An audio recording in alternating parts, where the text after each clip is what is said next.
नमस्ते दोस्तों, आप सबका स्वागत करती हूँ उम्मीद के साथ कि आप सब बहुत खुश, बहुत अच्छे होंगे। हम सब अपने जीवन में ना सबको जानते हैं।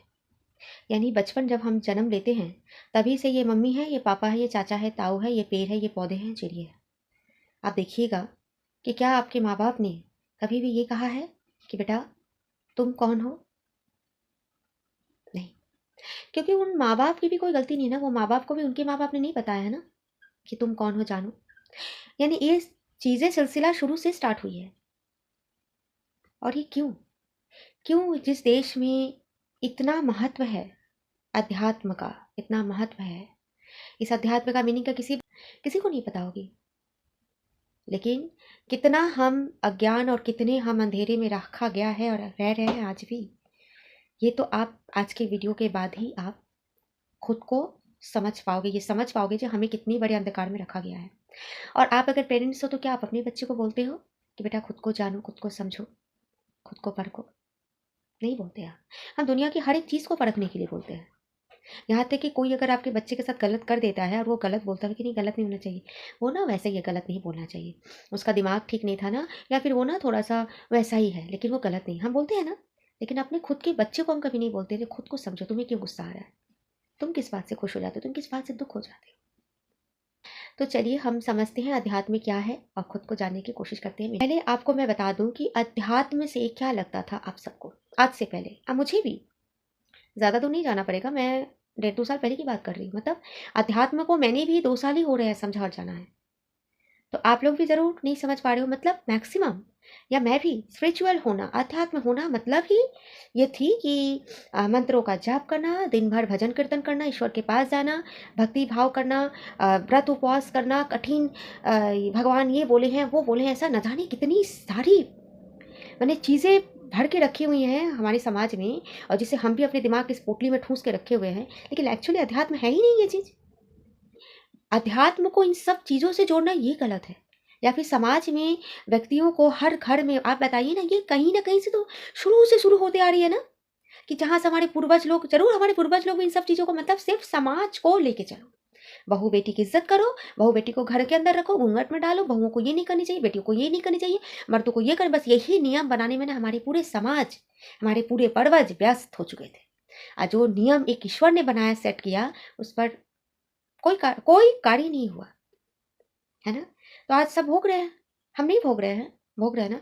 कितने परसेंट है इंसान, या फिर आप ही मेरे व्यूवर्स में हो कितने, आप मुझे मैसेज करके बताना तो, जो आप अध्यात्म का मतलब सही समझते हो, या फिर आप अध्यात्म की राह पे चढ़ी हो। अध्यात्म से आप क्या समझते हो?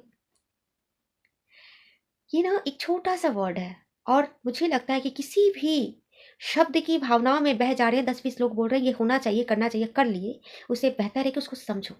मैं आज भी इस वीडियो के माध्यम से आप सबको कहना चाहूंगी कि मैं कह रही हूँ बोलकर आप मत करना स्टार्ट कर देना।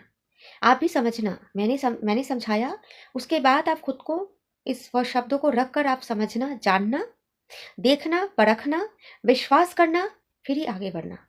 मैं कह रही हूँ, लेकिन समझना जरूर। और आज से अभी से स्टार्ट करो। क्यों मैं ऐसा कह रही हूँ? अध्यात्म वर्ड को आप फिर से मैं दोहरा रही हूँ, अध्यात्म, है ना। यानी अध्ययन, अध्ययन मतलब शुद्ध हिंदी में हम क्या बोलते हैं? अध्ययन, पढ़ो, जानो, समझो, स्टडी। आत्म, अध्यात्म, आत्म का मतलब स्वयं से। यानी हर एक व्यक्ति के अंदर एक आत्मा होती है ना। इसी समझाने जाते हैं। भगवत गीता में श्री कृष्ण कह रहे हैं कि कोई मरता ही नहीं है। ये नहीं है कि युगों युगों तक ये नहीं थे और इसके बाद भी नहीं रहेंगे। तू इन्हें शरीर रूप से देख रहा है, तो इन्हें आत्मा रूप से देख, क्योंकि आत्मा अजर और अमर है। आत्मा ना जलता है, ना वो सूखता है वायु में, ना अग्नि में जलता है, ना पानी में भिगोता है, कुछ नहीं होता है। आत्मा शाश्वत है। तो आप खुद को एज बॉडी या एक शरीर रूप से ना देखकर आप खुद को एक आत्मा के रूप में देखो। यानी अध्यात्म का अर्थ क्या निकला? कि स्वयं का जानना, स्वयं को समझना, स्वयं को परखना, है ना। या फिर हम बोले सेल्फ स्टडी करना, है ना। इसका अर्थ होता है अध्यात्म। अब यहाँ पे कहाँ आ रहा है? पूजा पाठ, मंत्र, व्रत, उपवास आ रहा है, कठिन आ रहा है। आपको ये मीनिंग पता चल गई अध्यात्म को। आप अगर और स्टडी करना चाहते हो तो आप और अच्छे से स्टडी कर सकते हो। करके बस इतना समझ लो कि मैं जब तक स्वयं को नहीं जान पाऊंगा तब तक मैं किसी और को कैसे जान पाऊंगा। यानी किसी और को समझने के लिए, किसी और को जानने परखने के लिए मुझे खुद को सोचना, जानना, समझना होगा। क्योंकि मेरी सारी चीजें मेरे हक में। खुद की अच्छाइयों को और अच्छा करना और अपनी बुराइयों को सुधार कर उसे एक्सेप्ट करना भी वो अध्यात्म है। अब जब हमें अध्यात्म के बारे में पता चल जाता है तो अब नेक्स्ट स्टेप आता है कि हम अध्यात्म की यात्रा कैसे शुरू करें, खुद को जानना कैसे शुरू करें, खुद को समझना कैसे शुरू करें। इसके ना बहुत सारे रास्ते हैं और मैं ये समय समय पर आप सबको टिप्स देते जाऊंगी, लेकिन मैं उन सभी टिप्स को दूंगी जो मैंने खुद पर ट्राई किया था, खुद को जानने, खुद को समझने के लिए। सबसे बेस्ट उपाय है कि आप अगर अभी तक मेडिटेशन करना स्टार्ट नहीं किए हो फ्रेंड्स, तो मैं आप सबसे रिक्वेस्ट करूंगी आप मेडिटेट करो। कोई डिफिकल्टी आप इंटरनेट पे सर्च कर सकते हो कैसे मेडिटेशन होता है, मेडिटेट करो। मेडिटेशन तो हमें एक तरह का रिलैक्स देता है, एक स्टेप आगे लेके जाएगा, लेकिन सबसे बेहतर मैं बोलूँगी अध्यात्म का अर्थ अगर आपको समझ में आया है तो मैं आपको यही कहूँगी, एक डायरी पेन लीजिए, लेकर एक तरफ अपनी गलतियों को लिखिए, एक तरफ अपनी अच्छाइयों को लिखिए, एक तरफ अपनी पॉजिटिविटी को लिखिए, एक तरफ अपनी नेगेटिविटी को लिखिए, एक तरफ आपने जो भी अब तक आपने अच्छा काम किया वो लिखिए, एक तरफ आपने जो भी आपने आज तक किसी के लिए बुरा, दुख, गलत किया है वो भी लिखिए। अगर आपके साथ अब तक जो भी अच्छा हुआ है वो क्यों अच्छा हुआ है, और आपके साथ अब तक कुछ भी बुरा हुआ है तो वो बुरा क्यों हुआ है। कोई परिस्थिति आपको कोई दुख दी है तो दुख का क्या कारण है, और जो परिस्थिति आपको सुख देकर करी उसका क्या कारण है, उन सबको डिफरेंट कीजिए, डिफरेंसेस बिटवीन करते जाइए, लाइन क्रॉस कीजिए, लिखिए, जिससे भी आप खुद को जान और समझ ज़रूर सकते हो।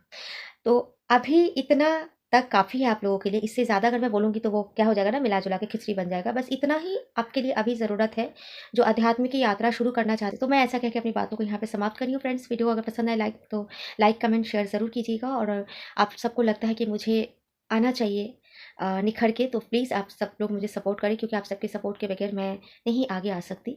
तो फ्रेंड्स अगर मिलते हैं अगले वीडियो में एक इंटरेस्टिंग से सब्जेक्ट के साथ, एक इंटरेस्टिंग से टॉपिक के साथ। तब तक के लिए फ्रेंड्स राधे राधे।